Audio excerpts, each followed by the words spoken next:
Hey guys, it's me, Arian.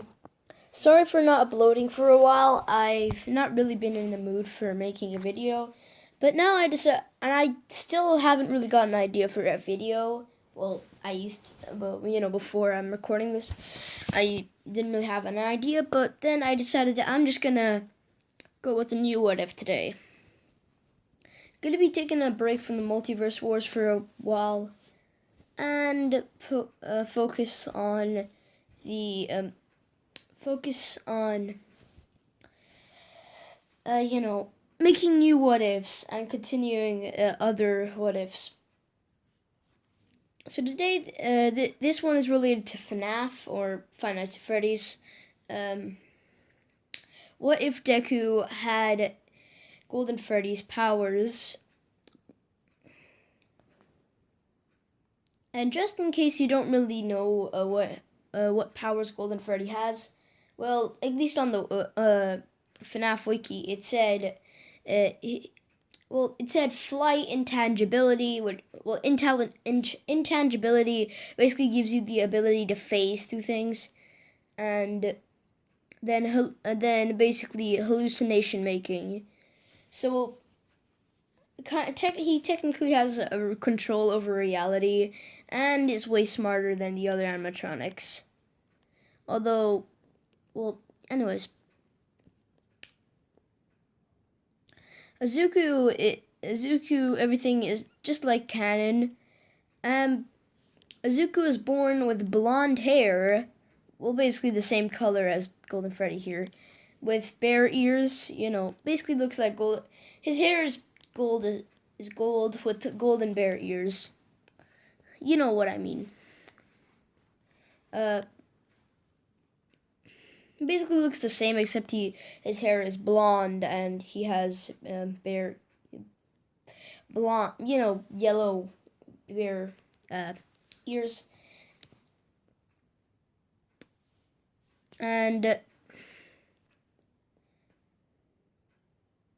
his dad finds it a little bit weird that that he has completely blonde hair and bear ears. He found that weird. Oh yeah, I forgot to say, he has fully black eyes with the white pupils, just like we see on Golden Freddy here. And he can basically he technically could have this ability. Well, let me know if you want to see it. Like, just leave a like on this video if you want for this ability to be added. Basically, well, not an ability, but just a feature of him that basically his pupils would take different shapes depending on the emotion he's feeling. So like love, it would be love hearts. Just confused is question marks, and just being angry, it's like exclamation marks. Or just like his pupils turning red. If you want to see that, although it's not going to be in super important detail, it'll still be like. Sorry about that. That was my sister. Well, sorry. Anyways.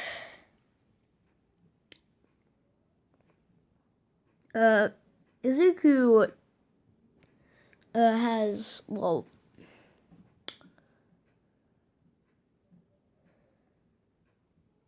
sorry. Izuku would have,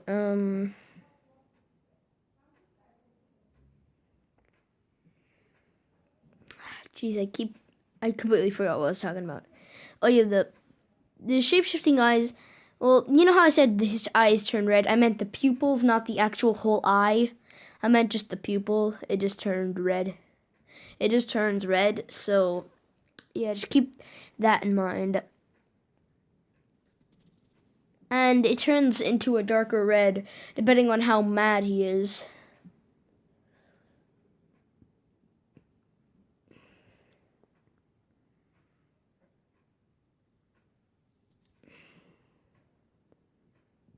But anyways, what was it again? Geez, I can't figure it out.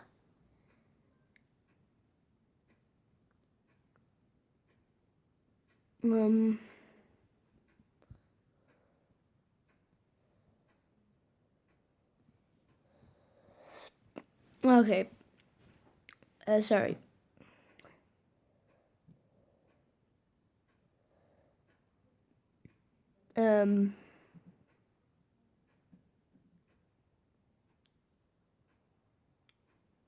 So basically, yeah, his dad was a bit confused how Izuku had bear ears and had blonde hair when he had black hair and his mother had green hair.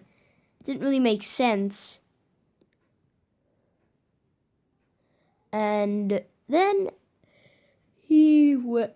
and basically, when Izuku was in the park playing with his mother, basically Izuku accidentally tripped. Well, this happened when he was like around 4 years old. And he fell, and he basically fell and hurt his arm. And basically there was just this crack. There was just this crack on his arm.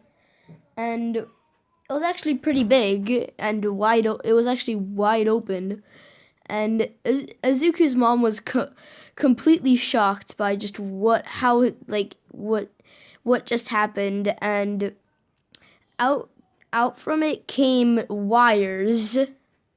It came wires.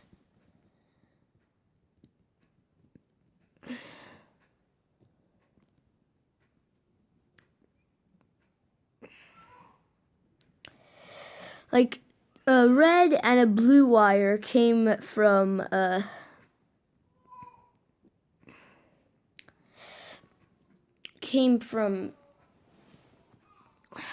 his arm. And his mother was completely shocked by this and put some bandages over the crack. And they went to the hospital. Well, not the hospital. Well, they went to the quirk doctor to see if it was this part of his quirk, But the doctors took him for testing, and they figured out that it was not. It was not his quirk, and it was instead that when they scanned, they figured out that instead of having a normal skeleton, he has an endoskeleton. And his mother was completely shocked by this, and basically decides to is too freaked out by Izuku, so she decides to basically leave him.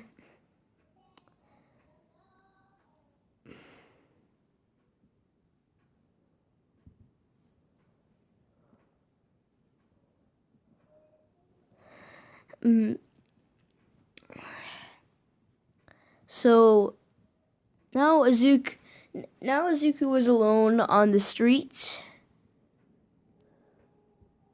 when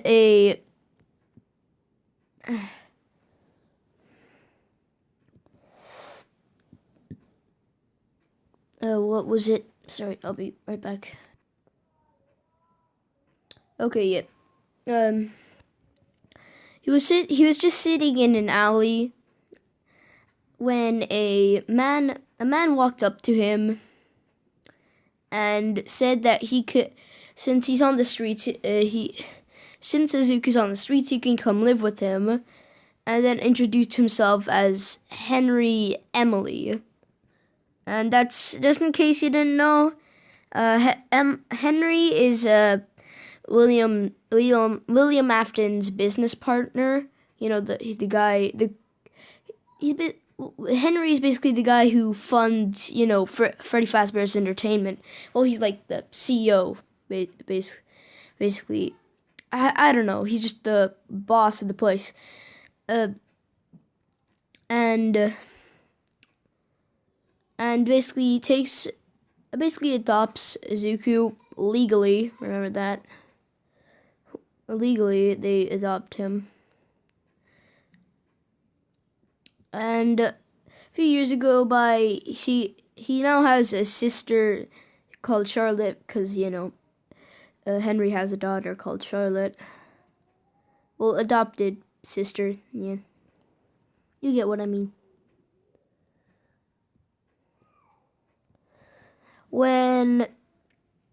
Until they were teenagers,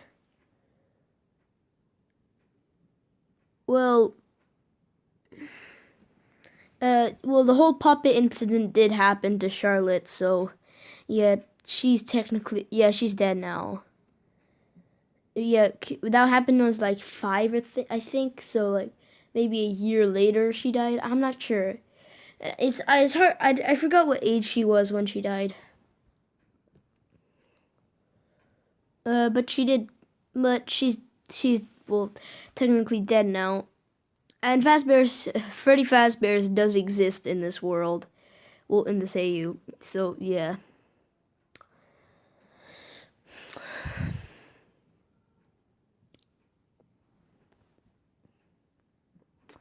And Izuku is holding on to his dream of becoming a hero. So when he's about 15, he decides that he wants to go to UA.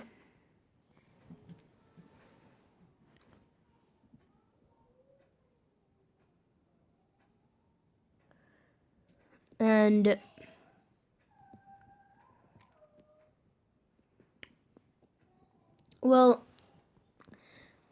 when he goes to middle school and the whole, when he goes to middle school and everything goes like canon with the last period teacher. And Bakugo bullies him for being part robot. Also, Izuku did tell Henry that he was part robotic. He was robotic, and Henry said he already knew that, and Izuku was confused as his mother and Bakugo were the only ones who knew that he was a robot, and his class as well. Yeah, a whole class knew that he was part robot. So, and they bullied him for it, for being just being the weird one, the odd one out. And he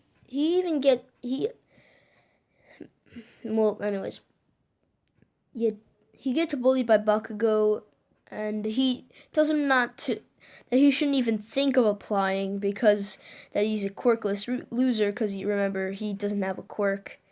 He was technically born with the ability, with the Golden Freddy abilities. Or, he wasn't born with them, but that's coming into a later part.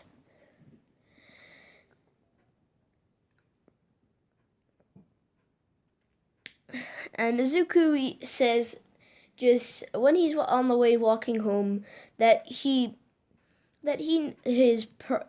Bakugo is probably right, because he's not going to be a hero because he doesn't have a quirk. And yeah. Then he hears. Then basically he's going through. Basically, his dad told him to get some groceries, so he's going to basically near the apartment that where his mom is. He found there was a grocery store near there that with some really good food, so he decided to go there. And when he was on the underpass, when he was below the underpass, he he heard a sewer drain open, and so he turned around to see this sludge villain. And basically the sludge villain ran at him and basically tried to pounce on him. When Izuku basically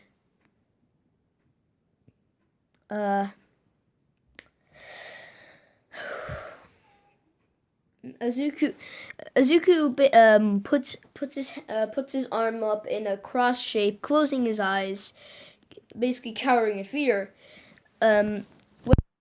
Goes right through him, and the sludge villain, confused by this, tries again, but it doesn't work. And then Izuku realizes that he's basically now intangible. So basically, now that he has intangibility, he tries to use this to his advantage, starts to strategize and how he can beat him. So basically, he comes up with a plan that he'll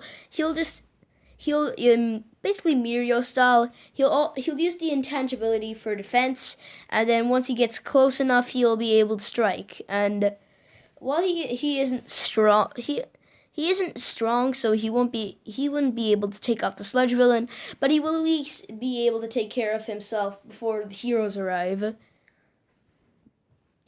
And the sludge villain tries to pounce on him again, but then he turns and basically he kind of knows how to turn intangible, although most of the time it's based on his primal instinct.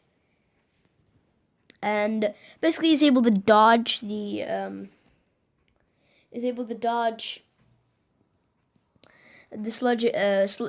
sludge villain pouncing on him by stepping to the side. Well, he doesn't turn himself intangible. He just steps to the side, and then the sludge villain basically starts spreading himself all across the floor to basically get Izuku stuck in the sludge, and then he'll be able to grab him and suffocate him and take over his body. But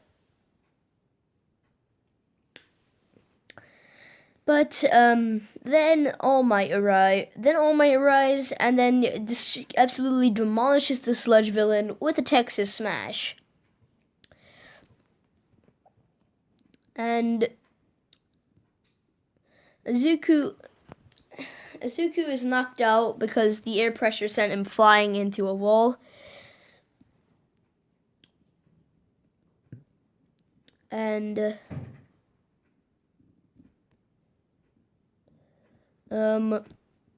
part of it, when he got knocked out by hitting the wall, a bunch of wires came. Basically, a few wires came from his eye.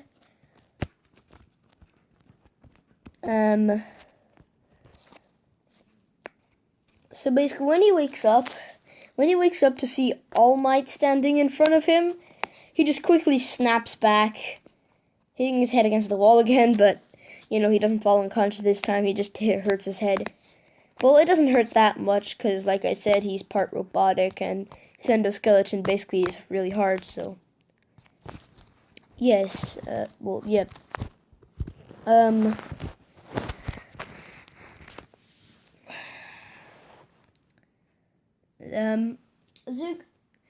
All Might says, "You have an interesting quirk, young boy. What is your name?" And you have an interesting quirk, young man.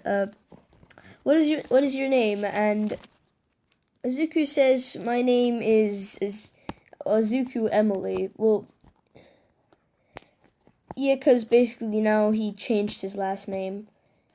Because, he doesn't really accept his mother anymore because of how he treated him by just completely abandoning him. And he doesn't have to eat because, like I said, he's part robot. Although he technically does need to eat, but not as much. He can't hold as much food as him in his stomach as much as the average human. so he doesn't eat as much. So he doesn't take snacks or anything like that.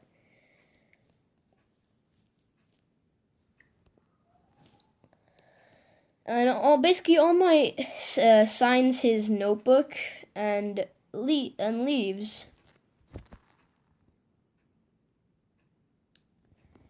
Izuku, knowing that he has ability, believes he can be a hero. So he doesn't latch on to All Might. So All Might delivers the bottle to the police. And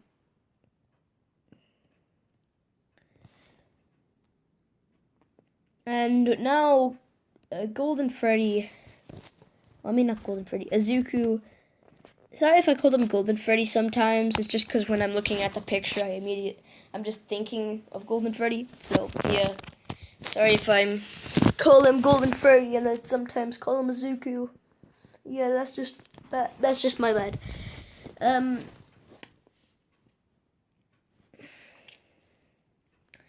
Later, Izuku does tell Henry about his intangibility, and Henry says that Henry seems quite intrigued on how a quirkless person, although he kind of knew how it worked. And I'm not going to explain it now. That's going to be in a future review, revealed in the future.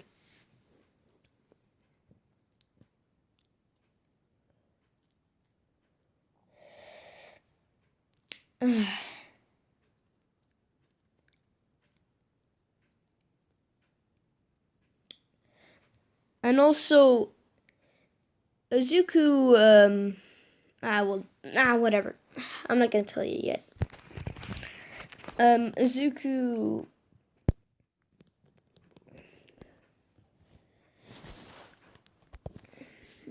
Sorry, I'm just getting confused. Now, Izuku spends his next 10 months. Well, actually, later that night, he has a really bad nightmare about the nightmare animatronics, and basically has to survive from them, just like FNAF 4. And later learns that that he can, when he is dreaming of these things, he's actually bringing them to life. Because Henry just saw like Nightmare Fredbear like deactivated in his room, and then when Nightmare Fredbear turned on and then jump scared Henry, but he just disappeared. Well, Nightmare Fredbear just disappeared. I'm just gonna show you Nightmare. This is Nightmare Fredbear. So basically, he jump scared him. And then he just vanished.